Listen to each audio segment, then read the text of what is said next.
సాంబ్రాణి ధూపం వేయడం ద్వారా ఇంట్లో నెగటివ్ ఎనర్జీ తొలగిపోతుందని చెబుతారు జ్యోతిష్యులు.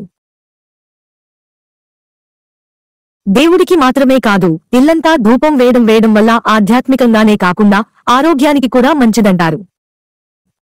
వారంలో ఒక్కరోజు ధూపం వేసినా 7 రోజుల నెగటివ్ ఎనర్జీని తరిమేయవచ్చట. ఏ రోజు ధూపం వేస్తే ఎలాంటి ఫలితం? ఆదివారం గుగ్గిలంతో సాంబ్రాణి పోగ వేస్తే సిరి సంపదలు, కీర్తి ప్రతిష్టలు, ఈశ్వర అనుగ్రహం లభిస్తుంది. సోమవారం ఆరోగ్య వృద్ధి, మానసిక ప్రశాంతత, అమ్మవారి అనుగ్రహం లభిస్తుంది. మంగళవారం శత్రుభయం, ఈర్ష్య, అసూయ తొలగిపోతాయి. కంటికి సంబంధించిన సమస్యలుండవు, అప్పుల బాధ తొలగిపోతుంది. బుధవారం ధూపం వేస్తే నమ్మక ద్రోహం, ఇతరుల కుట్ర నుంచి తప్పించుకోవడంతో పాటు పెద్దల ఆశీస్సులు లభిస్తాయని చెబుతారు. గురువారం గుగ్గిలంతో సాంబ్రాణి ధూపం వేస్తే చేపట్టిన పనులు దిగ్విజయంగా పూర్తవుతాయి. శుక్రవారం లక్ష్మీ కటాక్షం చేకూరుతుంది.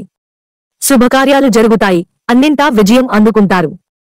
శనివారం సోమరితనం తొలగిపోతుంది. ఈతి బాధలుండవు.